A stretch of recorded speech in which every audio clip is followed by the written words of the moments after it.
I have a friend who was a firefighter, and there was a video of him. He just arrived at the scene, and they hadn't put their equipment on. The fire just whipped right over him, and he ended up with 45% of his body burned. And it was like a matter of 3, 4 seconds, you know. And so if you think you can walk down a road and get away from these fires that just go, you know, they're as fast as the wind goes. What's the past couple of weeks been like for you in terms of burn victims, those sorts of things? Are you seeing a lot of patients? The severity of injuries, those sorts of things? Well, we've had kind of a crazy summer. July wasn't too bad, but in August we had some very, very large burns. Three over 80% of their bodies, a couple over 75%, then a bunch of 60%. As a matter of fact, in the 12-bed ICU at UC Davis, we have average burn size 60%. So it's been a mix of an assault, plane crash, and then we've had 10 patients from the wildfires. We got 5 yesterday. We had 5 from before, so they tend to be very large burns. Wow. Um, is there anything different that happens with folks that come in with wildfire burns over, some of the other injuries we might see, like house fires, kitchen fires? I know seem to be a lot. Grease fires for sure. Car crashes.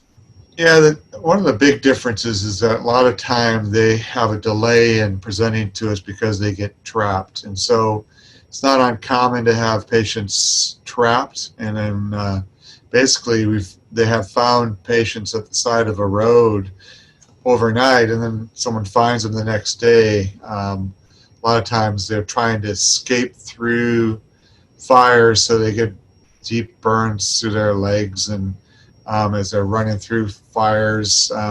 We've had that kind of an injury, and they're very often very, very large burn because their clothes catch fire. Wow. When you see these folks come in, it must be. I know you've been doing it for a while, but it probably doesn't get any easier. Well, it's just kind of our job, and we're used to seeing big burns.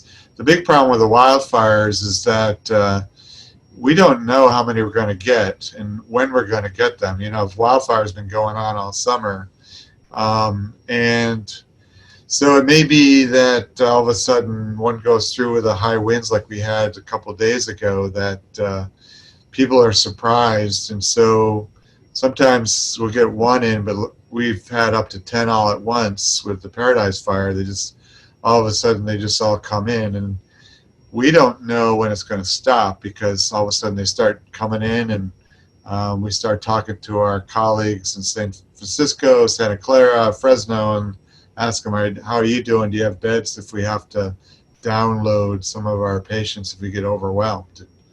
Right now we have 30 adults in UC Davis and another 10 kids here at Shriners, so we're quite busy. Wow. And anything for folks who live in these areas that are susceptible to wildfires? And I know oftentimes we get kind of complacent because some of these areas, especially Oroville and Butte County, they often get these evacuation warnings, and then it's increased to advisories or mandatory get out, and people want to wait to the last minute, but I imagine some of the stories that you've heard come down to people who waited till the last minute. Right.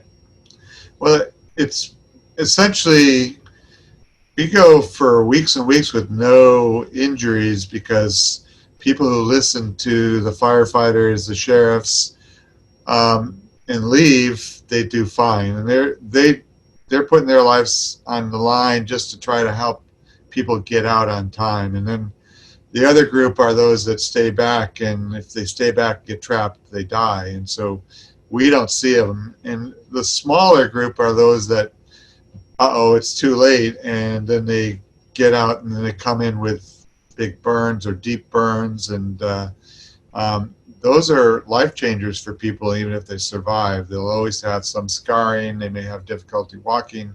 So, hey, if you get told to evacuate, they're doing it on purpose to let you know it's time to go. And if you leave, you'll be fine. And if it's just a warning, get ready to go so you don't have to go search for things. So if there's, be prepared if you're starting to get early signs of fires, because we learned from Santa Rosa, Paradise, once they come through, they can come through so fast that people don't have a chance to get out.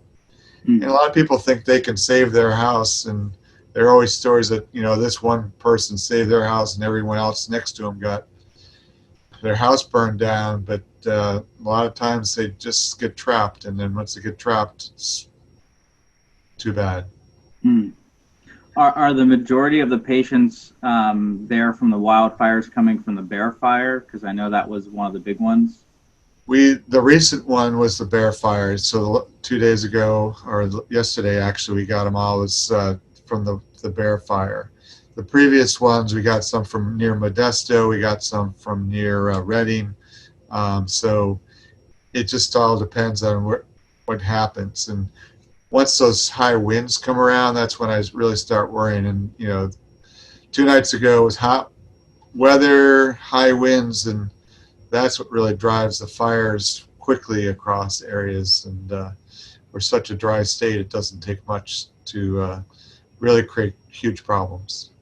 Yeah, I was actually in Berry Creek, up in where the Bear Fire blew through as it was coming in, and I mean we were right there at the line. As firefighters decided they had to go, that's when that's usually my indicator is if the firefighters are leaving, then we should too. And it is really something else to be in right at the line as the fire blows through, because it creates its own like weather pattern almost, and it came through so quickly that it's just frightening because and it creates wind, and there were embers the size of quarters that were blowing and spot fires starting. It's just the nature of these fires are so unpredictable, and to your point, you just you get out, or you legitimately risk your life. Yes.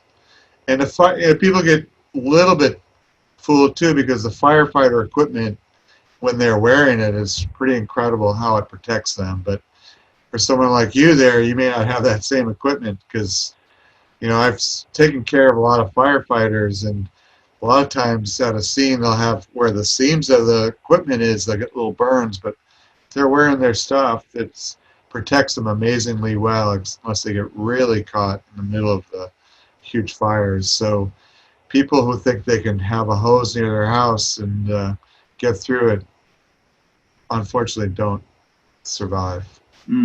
Yeah, we know, and we see a lot of those people with the sprinklers on the roof and trying to spray it down, but water evaporates and there's only so much water. Yeah, it's just one of those things where you just go, it's not worth your life. Right, exactly. Yeah. Trying to think, is there anything else, anything I didn't ask you, anything else that you'd like to say? No, I think you covered it real well, and we're a resource for you, but we're pretty stretched right now. We have trying to get people through the OR operating every day just to get their skin grafts on, and people think you have a burn that you get through it really quickly, but once you have a burn, it's about a day per percent burn. So if you burn half your body, you're in our hospital for 3 months a lot of times, and the bigger burns may be there for 9 months, a year, if they survive. And so it's a long, hard process. So prevention is key, and prevention is very effective for burns. So staying away from fires is always helpful. Yeah. And I imagine a majority of these burns, at least the stories they're telling you, these are people who decided that, did they wait to save their property? Were they waiting because they didn't think the orders were real? To be honest with you, we don't hear much of the story. We kind of guess about it, but when they come in, they usually have a breathing tube in. They can't talk to us, and so we don't really hear the story till a lot of times weeks or months later. Firefighters might know more about it, but we just get them and take care of them. Yeah, yeah. Part of the puzzle. Right, I was in when I was in Berry Creek. I mean, maybe within minutes of this. I mean, that the fire took the town. You know, right, it's a small town, but there was an older gentleman who was walking, and we wind up we picked him up, and then I flagged down another car because we were staying. You know, part of our job. But I was like, I just told him pretty bold. I was like, "What the hell are you doing out here? Why are you walking?" It's like, right, "Well, my wife took off with the car." And I was like, "Oh my God, yeah, like you have to go. You know, you should have right. been gone hours ago." And that's, you know, Those are the people that would come visit us, unfortunately, and they can get confused or it's just, and you saw it, it can be amazing how fast these fires go on. hmm Pretty, it's pretty incredible. And so again, stay away if you can.